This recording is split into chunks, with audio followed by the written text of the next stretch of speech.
chapter 1 this morning. Good morning, everybody. We are starting a new series. So Leviticus we will take a break from for a while, which is good. Give our minds a break from all of those rules and laws, which I'm having a blessed time going through them, but it'll be good to have a little bit of a break. And what we've got is a Christmas series. It's a 3-part series. Obviously, we're in the month. 'Tis the season. This series, it's called Marvel, obviously, and what we're going to do is we're going to look at, we're going to spotlight individuals that were surrounding the manger. So on Sunday mornings, we're not actually going to look at the birth of Christ. We're doing that on Wednesday nights. We've got a series on Wednesday nights called Wonder. So we'll be looking at the birth of Christ. We'll be looking at the wise men on Wednesday nights.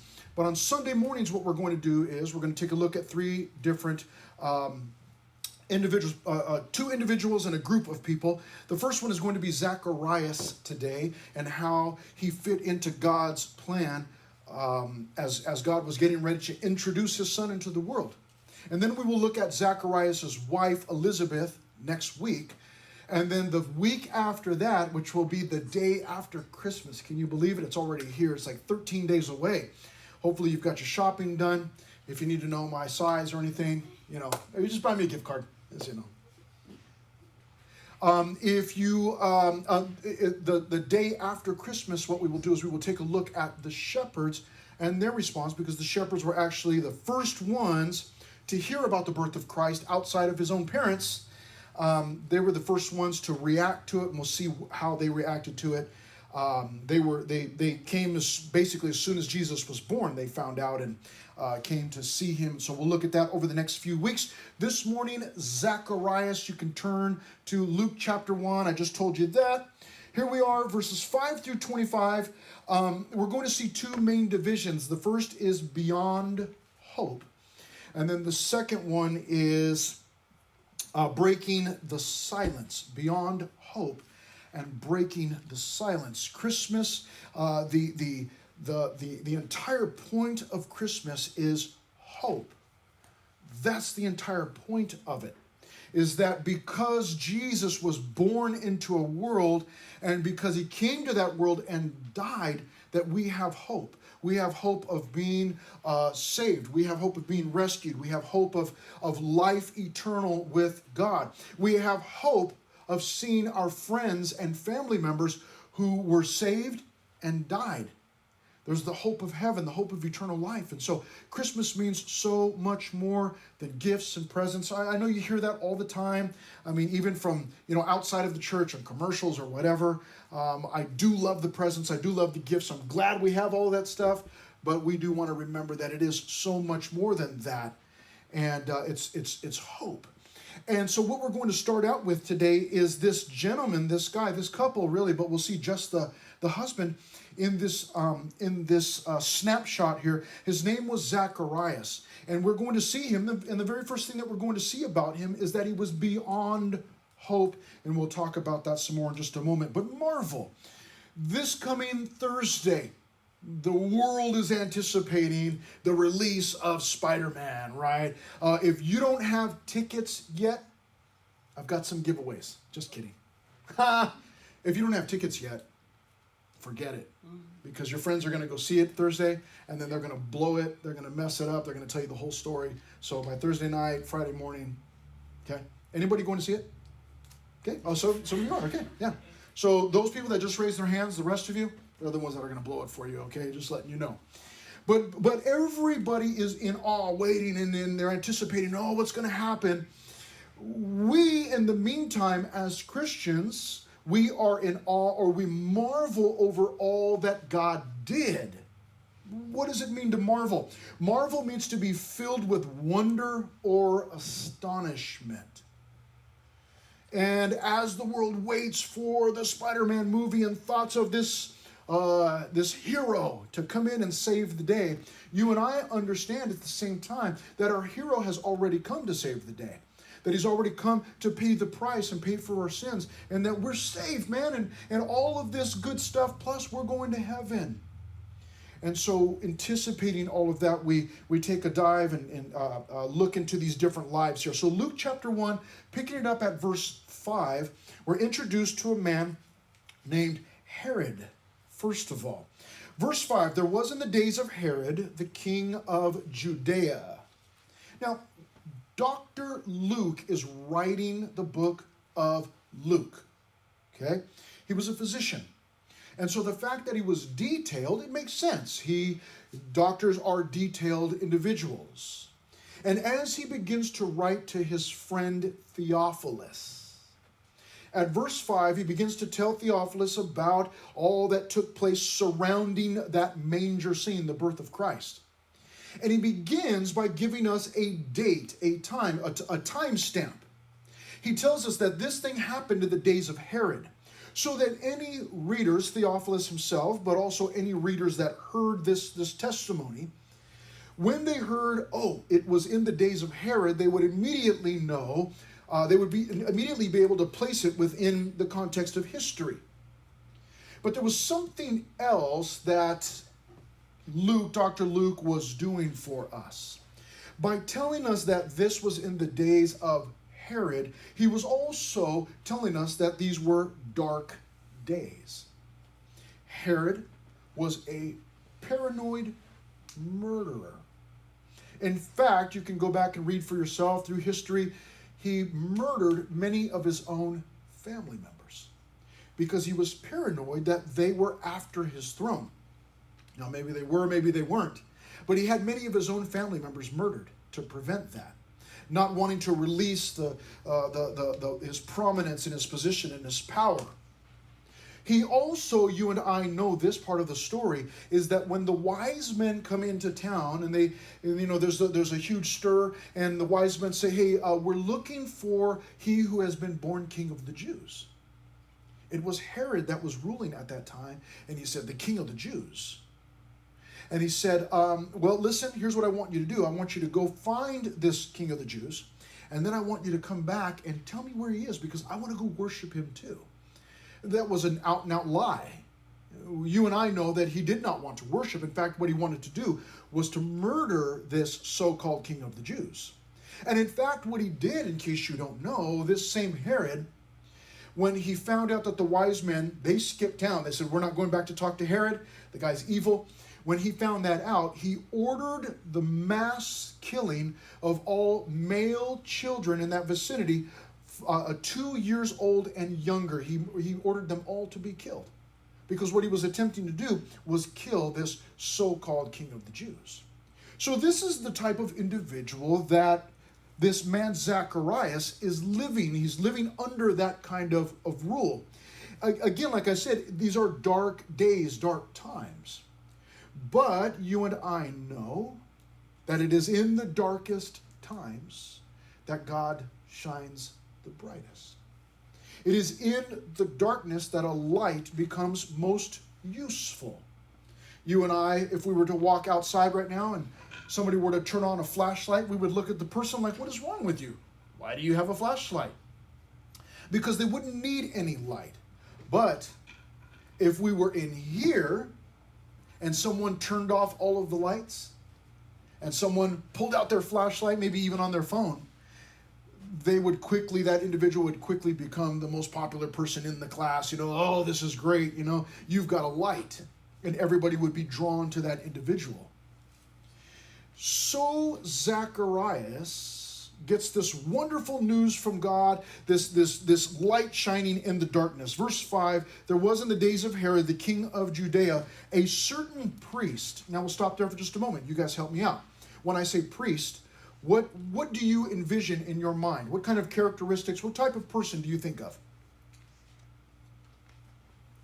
Settle down, not all at once, okay? Somebody? Anybody? Raise your hand. Don't just yell it out. Yes. Like a high priest, like in a robe and stuff. Okay, good. Yeah, high priest and in a robe. Okay, very accurate. Anybody else? Follower of God. Follower of God. Yeah, absolutely accurate. Holy, yes. Yeah, absolutely. Holy, an upright individual. Okay, those are all accurate images. It says in verse 5, it says, a certain priest named Zacharias of the division of Abijah. Okay, now Some of you have been with us in our study through Exodus and Leviticus, and you know that the priests are Aaron and his sons, okay? And so the priestly line will continue through that family. It will always be Aaron and his sons, and his sons' sons, and their sons' sons, and on down. Well, it goes on to tell us here in verse 5 that his wife was of the daughters of Aaron, and her name was Elizabeth. So you have Zacharias. We're introduced to Herod. We know who that is. And then by contrast, we have Zacharias, this priest. So you have this paranoid murderer, and then you have this priest. Now, because Zacharias is a priest, that means that he would have come through the family line of Aaron also. He was of the division of Abijah, this specific family, but he still comes through the Aaronic line. Well, now we find out that his wife Elizabeth is also from the Aaronic line. Now, she's not a priest, but she is from the priestly family. Some of you this morning, it's just about to be afternoon. Some of you are waking up now. Good morning. Welcome. Glad that you're here. Some of you might be thinking right now, okay, wait a minute. If he's from the priestly line and she's from the priestly line, wouldn't that be considered incest? Well, these obviously would not have been close family members or close cousins. They would have been distant. I don't know how distant. I didn't delve into that, but they were distant enough, but they were married. But you can imagine these two individuals from a priestly line.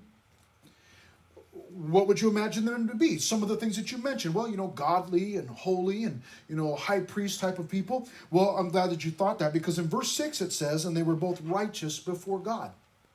Well, that makes sense. They were both righteous. And it says that they were walking, it gives us an example here, walking in all the commandments and ordinances of the Lord blameless.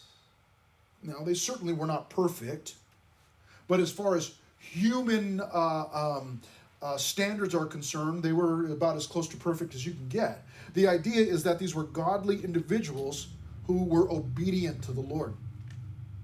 So in the first two verses, we have a contrast here. It's a stark contrast. You have Herod, paranoid murderer, he has no qualms about killing innocent children, 2 years old and younger. No problem.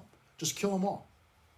And then you have Zacharias and his wife Elizabeth from a priestly family, and they are in fact godly. They are righteous before God. They're walking in all the commandments and ordinances before the Lord, blameless.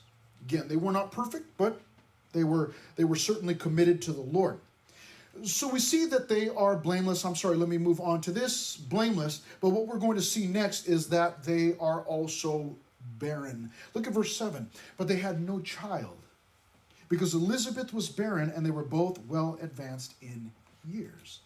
Now, before we get into verse 7, let me mention something that I forgot to mention real quickly. I'll just mention it real quickly, and then we'll move on. But in verse 5, we had Herod, this evil ruler. And then you have in verse 5 and 6, you have this righteous couple.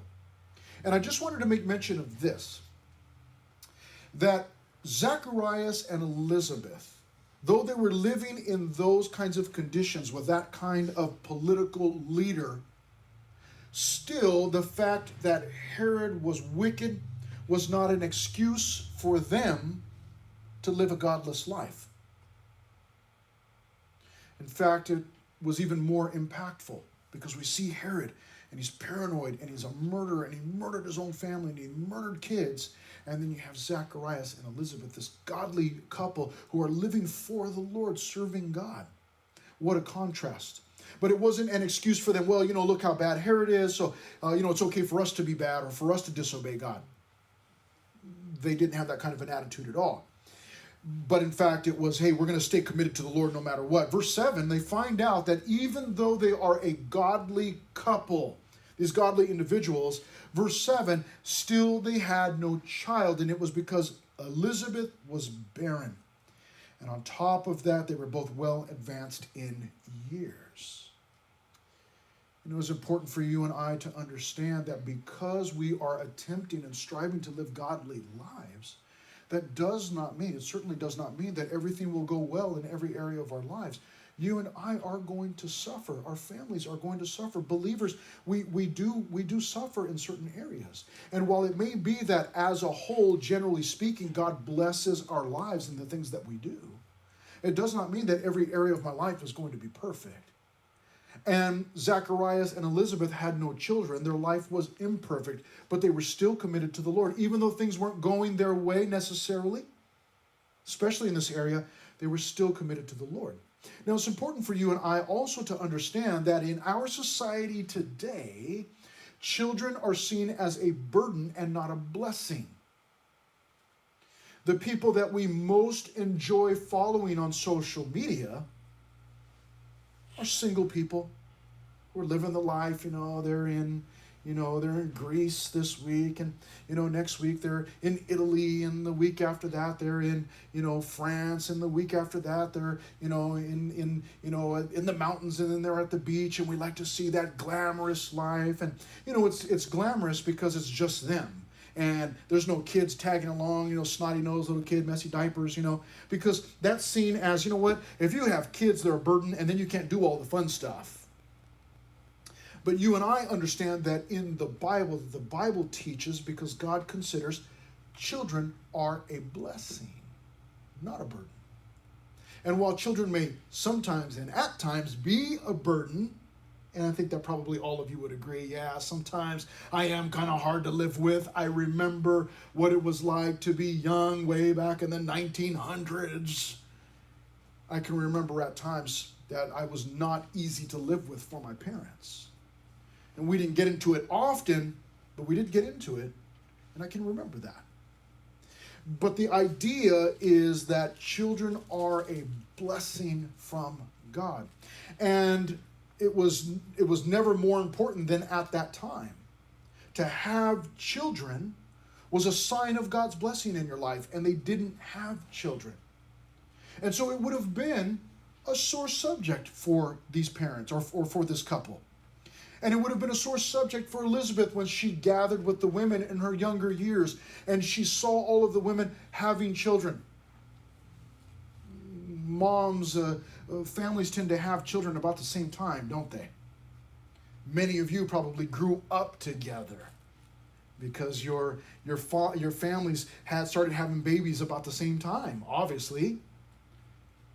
But then you probably have, some younger brothers, some younger siblings, or maybe even some older ones, and they just all, you kind of see in the church, it's like all of a sudden, hey, why are all the moms pregnant? Like, what's going on? And that it kind of comes in those seasons.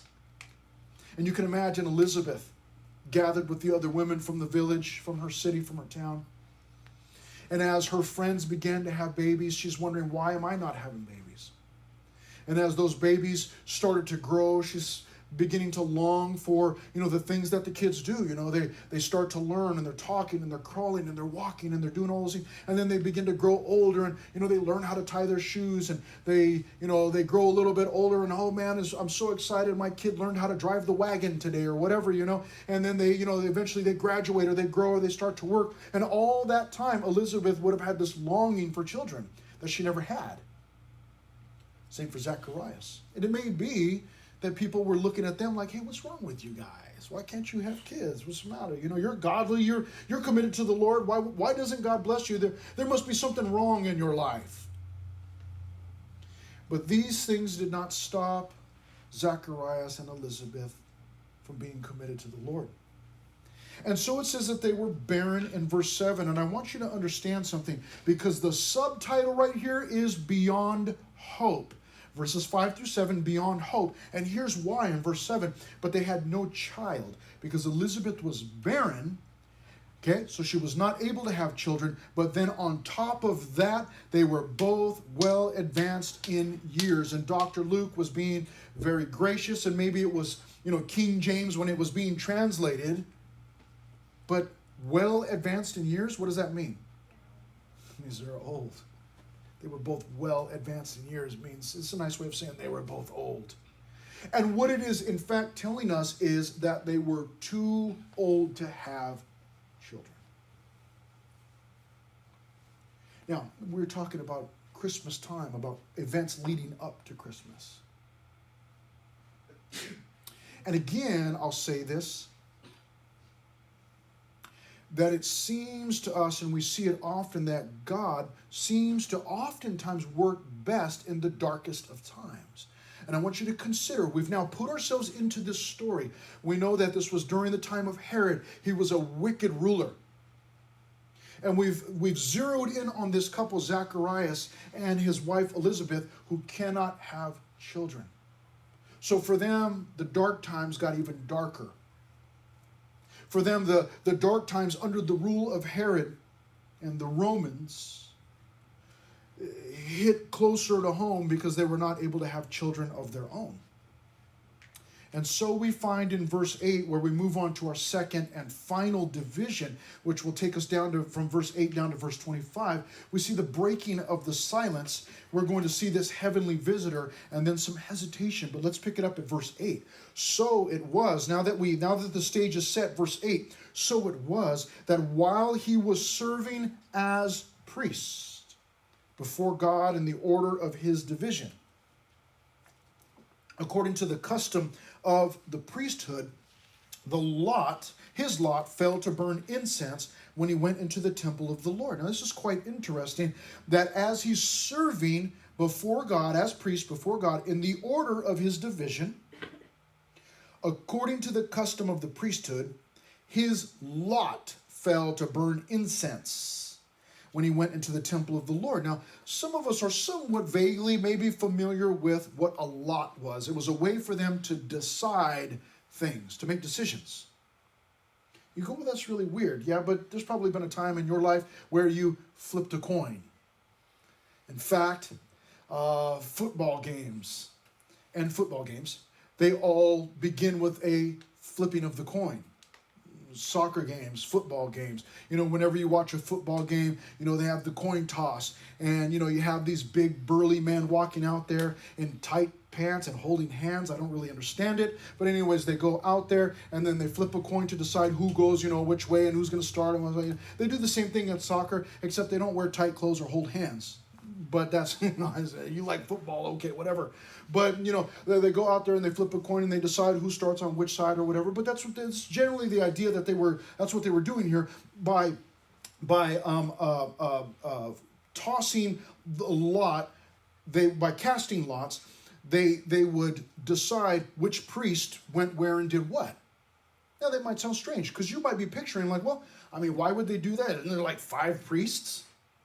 Actually, it is believed that at the time of Jesus, that there were as many as 20,000 priests. So they used the lot system to determine which priests would serve when. The lot to serve might fall to a priest only once in his life. There were several lots cast to determine who did what at the morning sacrifice. The first lot determined who would cleanse the altar and prepare its fire. The second lot determined who would kill the morning sacrifice and sprinkle the altar, the blood on the altar. Those of you that have been with us through Exodus and Leviticus, it's like, oh yeah, okay, yeah, I understand these things. They would cleanse the golden candlestick and the altar of incense. The third lot determined who would come and offer incense. This was the most privileged duty. Those who received the first and second lots would repeat their duty at the evening service, but not with the third lot, not so with the third lot. To offer the incense would be a once in a lifetime opportunity. Before dawn, hundreds of worshipers gathered at the temple. The morning sacrifice began when the incense priest walked toward the temple. Through the outer courts, he struck a gong-like instrument known as the magraphah.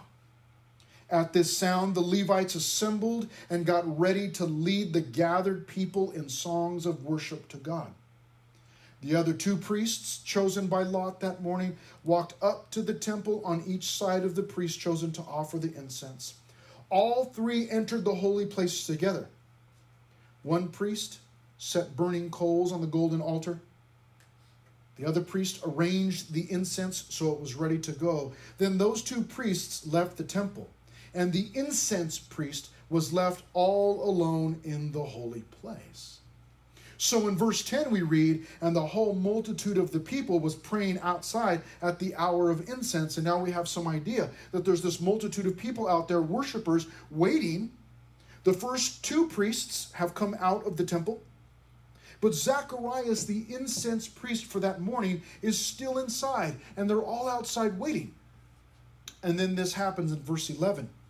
Then an angel of the Lord appeared to him, standing on the right side of the altar of incense.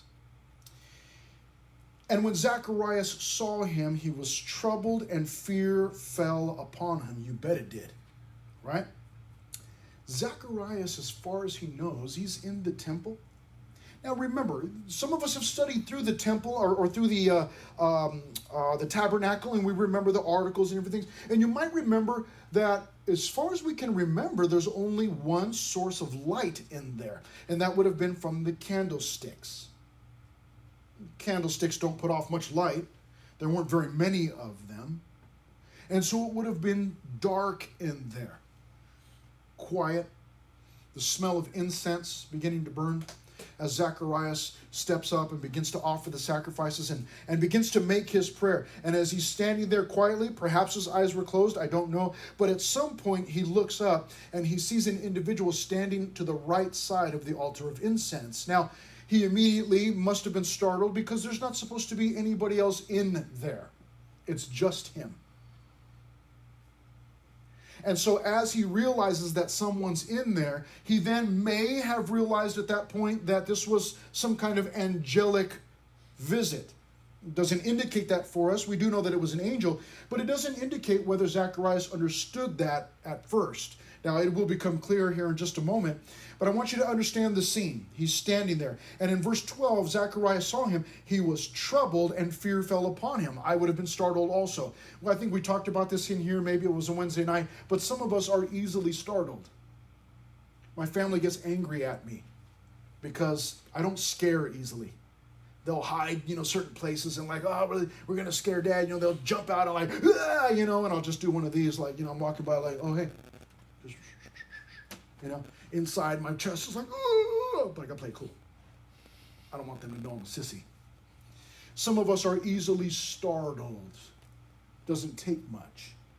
Zacharias is in the temple. It's dark, the smell of the incense, and then he looks and he sees someone, and it says that fear fell upon him. And in verse 13, something life-changing happens. Something bigger than a once-in-a-lifetime service at the altar of incense. Something far greater. Verse 13, but the angel said to him, do not be afraid.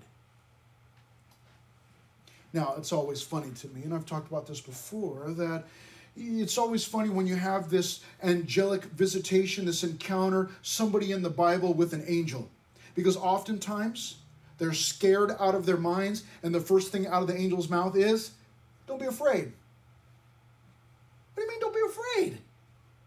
That's like telling me, don't be a guy. It's impossible. I've just seen an angel.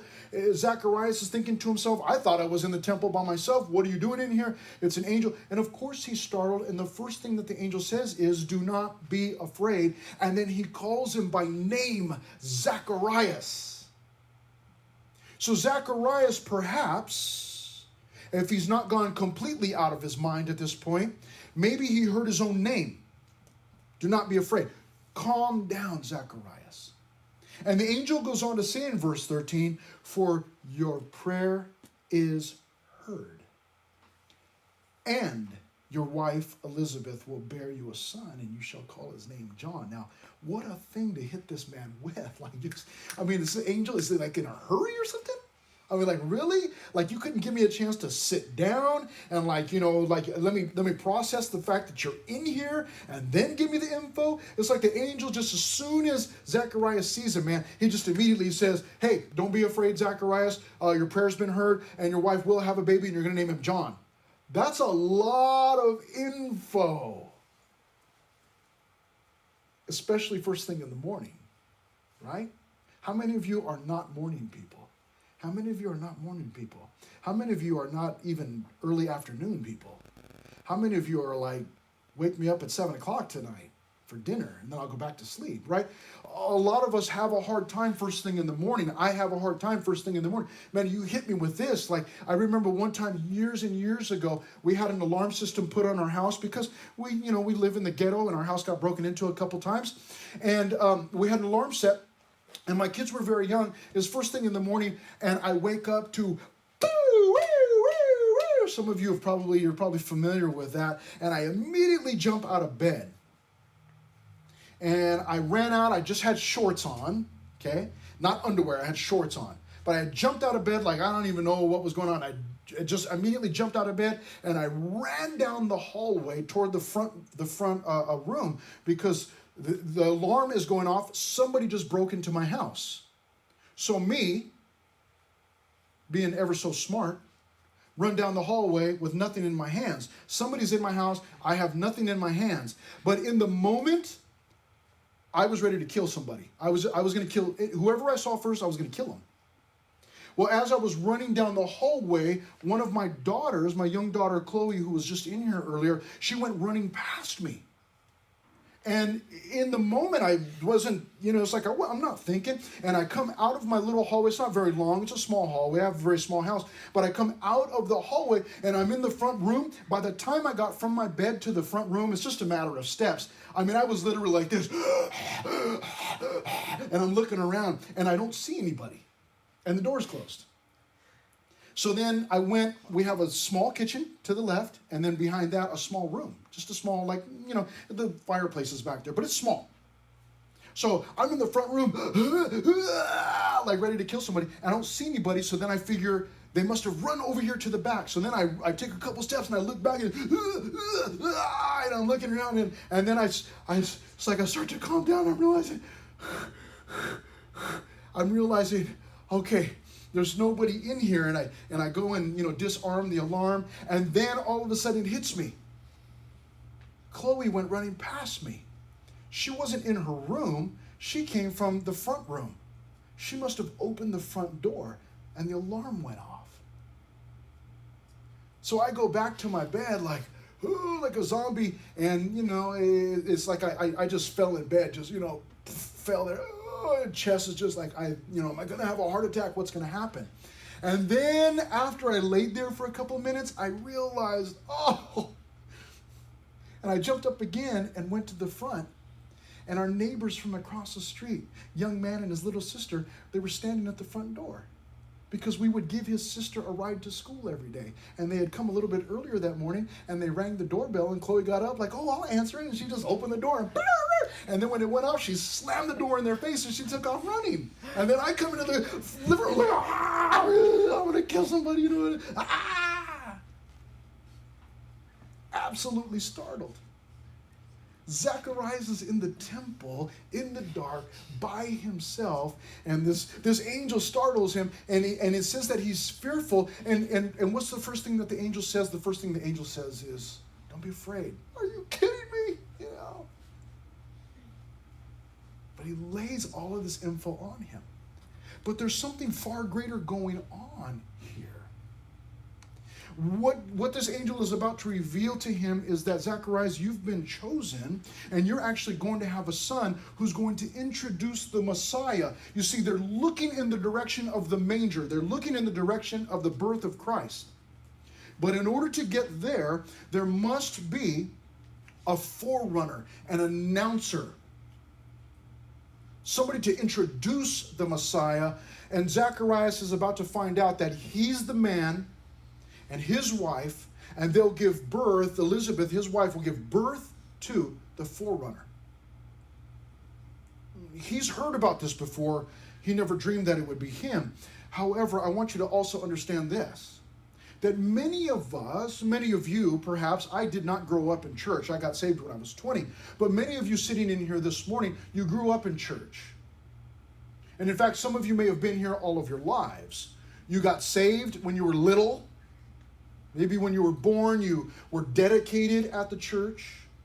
You've been in the nursery with your little messy diaper, boogers falling out of your nose, couldn't even take care of yourself, and you grew up in church. Maybe some of you have even grown up together in this church, maybe. You've gone through all the children's ministry and the programs and the Christmas choirs and all the different things. And now you've gone through junior high, and here you are. And some of you will move on to vertical and then into the sanctuary, and you'll do it all. And what can happen oftentimes is that you and I, in hearing year after year after year, I've heard the Christmas story. All right, I get it.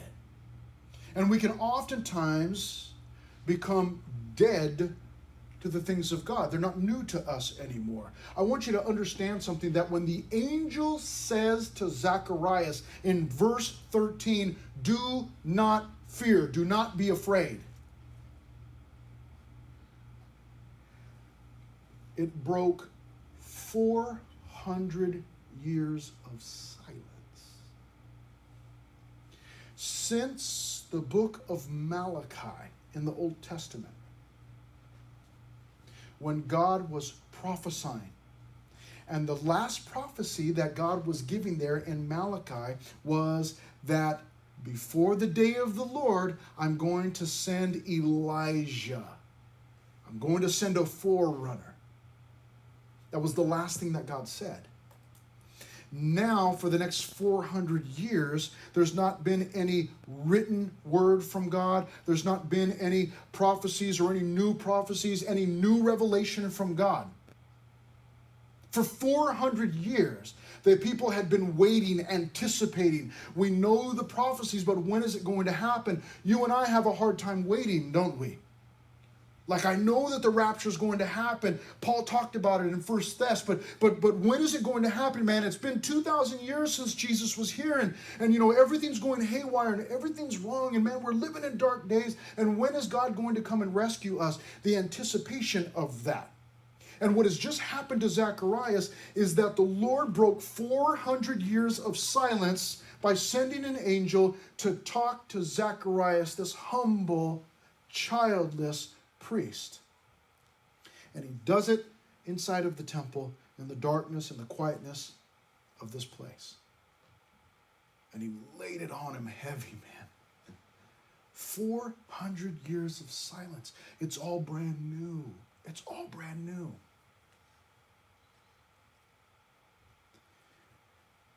And he tells him, your wife's going to have a son. And you're going to call his name John. Picks his name for him and everything. Some of you, years from now, you'll have kids. You'll be arguing with your spouse, man, going to the internet. Well, no, let's name him, Pericles. No, we're not going. We're going to name him Heracles, or no, we're going to let, we're going to name him Thelonious or whatever. You're going to have people that spend so much time agonizing over names. Like, your spouse is going to say, hey, let's name him Chris. I think it's a good name. You're going to be like, are you kidding me? I have a youth pastor named Chris. We're not going there. You got to pick something else, And you're going, names are a huge deal. Huge deal. There used to be entire books written, just pages of names and meanings. You don't need those anymore now because you got the internet. Just ask Siri, what should I name my kid? And then Siri will just tell you. But this is an odd thing that the angel would say, you're going to have a son, and you're going to call him John. What we will not be able to get to, but it's part of the Christmas story, is that she will give birth to this baby, and then they'll ask the mom, hey, what are you going to name him? And Elizabeth will say, I'm going to name him John. And the family and friends will go, what are you talking? You can't name him John. There's nobody in your family named John. You can't name him John. Families would share names all the time. They would have multiple Marys in a family. You might share a name with other family members. It might be a middle name that you have. We don't generally have this is my Uncle John, and this is my cousin John, and this is my sister John. Whatever, but we don't normally do that. It might be, this is my Uncle John, and this is my cousin, Larry John, or whatever. You might share a name, but they would oftentimes just pass the name right along. But there were no Johns in the family of Zacharias. And the family and friends tell her that, like, you don't have any Johns. Why would you name him John? And she says, look, his name's going to be John. And they said, call the dad over here. We'll ask him. But at the time, Zacharias was mute. We'll find out why here in just a moment. But then they asked him, like, hey, it's your son. What are you going to name him?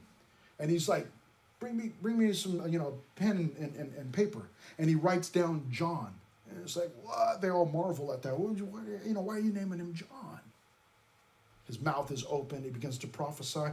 But look at this in verse 14, what this angel tells them about his son John that he doesn't even have yet. He says, and you will have joy and gladness. And many will rejoice at his birth.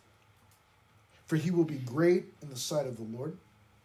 And he shall drink neither wine nor strong drink. In other words, he won't partake of any kind of alcohol. He's going to live a pure life. He will also be filled with the Holy Spirit, even from his mother's womb. Incredible story. And he will turn many of the children of Israel to the Lord their God. And then the angel says this in verse 17. He will also go before him, capital H.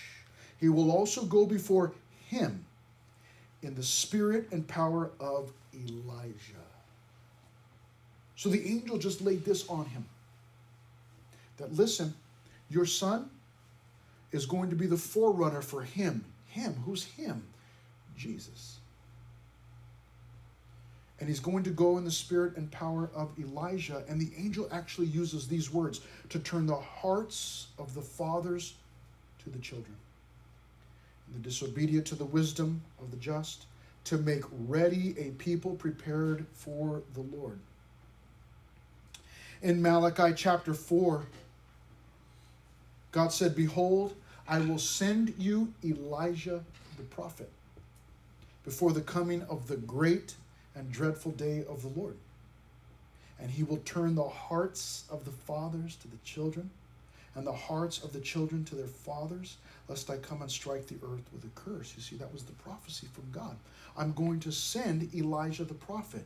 Although he wasn't talking about Elijah the prophet from the Old Testament, what he was doing is he was referencing John the Baptist and saying, listen, I'm going to send you someone in the spirit and power of Elijah before the coming of the great and dreadful day of the Lord. This was going to be a sign. Zechariah, no doubt, had read through this prophecy and heard it and knew about it and must have never dreamed that his son would be this prophet that was to come. But what do we find here in verse 18? We find hesitation. And Zechariah said to the angel, how shall I know this? For I am an old man, and my wife is well advanced in years. In other words, we're beyond hope. I'm an old man. We're both well advanced in years. I think this is so funny that he's talking to this angel in the temple, and he has the wits about him to say, that's a great story, but I just don't see how it's going to happen. Are you kidding me? This is an angel. And that's actually that's how the angel responds. Look at verse 19. And the angel answered and said to him, I'm Gabriel. It's like, do you not see who's talking to you? Why are you? He says, I am Gabriel, who stands in the presence of God, and was sent to speak to you and bring you these glad tidings. But behold, you will be mute and not able to speak until the day these things take place, because you did not believe the words which will be fulfilled in their own time. And the people waited for Zacharias and marveled that he lingered so long in the temple. But when he came out, he could not speak to them. And they perceived that he had seen a vision in the temple, for he beckoned to them and remained speechless. Now, quick note, and then we'll finish this up.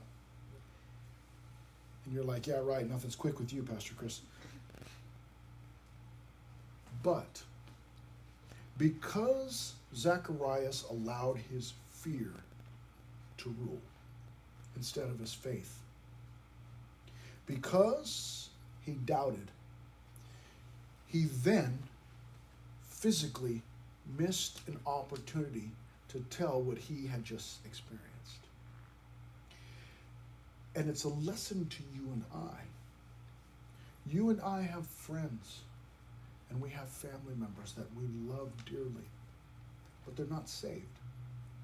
And if they die today, Fusion, they're going to hell. That's what the Bible teaches. And yet there are many of us who are allowing our fear to rule. And so we're not sharing we're missing the opportunity to tell them. I mean, you think about this, man, we got Christmas. Everybody's talking about Christmas right now. We have all the opportunities in the world to say, yeah, man, Christmas is really cool. And do you know what it's about, man? Did you know that it was about Jesus? And will they look at you weird and will you lose some friends? Yes. And because of our fear, we might lose some friends, but they may lose their lives. You and I don't want to miss opportunities, even if we're afraid. We cannot allow that fear to rule our hearts. We've got to be willing to step beyond that fear by faith and allow God to use us to share with those people. Hey, this is the good news. This is the truth. And you might not like me after this, or you may love me, but it's worth a chance. He remained speechless. He couldn't talk to me. He couldn't tell him what he had just seen. It's okay, you can write a book and it'll be a bestseller on Amazon, right? He wasn't able to say anything until the baby was born. But here we finish in verses 23 through 25. So it was as soon as the days of his service were completed that he departed to his own house. Now after those days, his wife Elizabeth conceived, and she hid herself 5 months, saying, thus the Lord has dealt with me in the days when he looked on me to take away my reproach among people. You see, she felt that reproach in her own heart because she didn't have kids. And now she says, beyond all hope, God has given me hope once again. And that's the point of Christmas, is that we have the hope of sins forgiven, the hope of eternal life. And we're talking about a fact, hope. We're not talking about, I hope my team beats this team. I hope my team wins the championship. I hope I get to do. We're not talking about that. We're not talking about chance. We're talking about hope, genuine hope, something that is going to take place. And she says, listen, my hope has been restored here. And that's what Christmas is all about hope. The fact that Jesus was born means that there's hope that our sins can be forgiven. It means that there's hope that we will see eternal life. It means that there's hope that we will see the Christians, family and friends that have died, that we'll get to see them again. That there is a heaven. And that I'm going there. And I want to take as many people with me as I can. That's what Christmas is all about. Do we love the gifts? Yes, I do. Do we love the tree? What does it have to do with Christmas? I don't know, but I love it. What about holly? I don't even know who that is, but I love it, right? What does all this have to? I don't know, but I love that we're celebrating the birth of Christ because it means hope. It means that I have the hope that I'll see my mom again in heaven. She's already there. She's there. She's with the Lord. She's waiting, and I'll get to see her again. What a wonderful thing. So, Father, help us, please, that we would be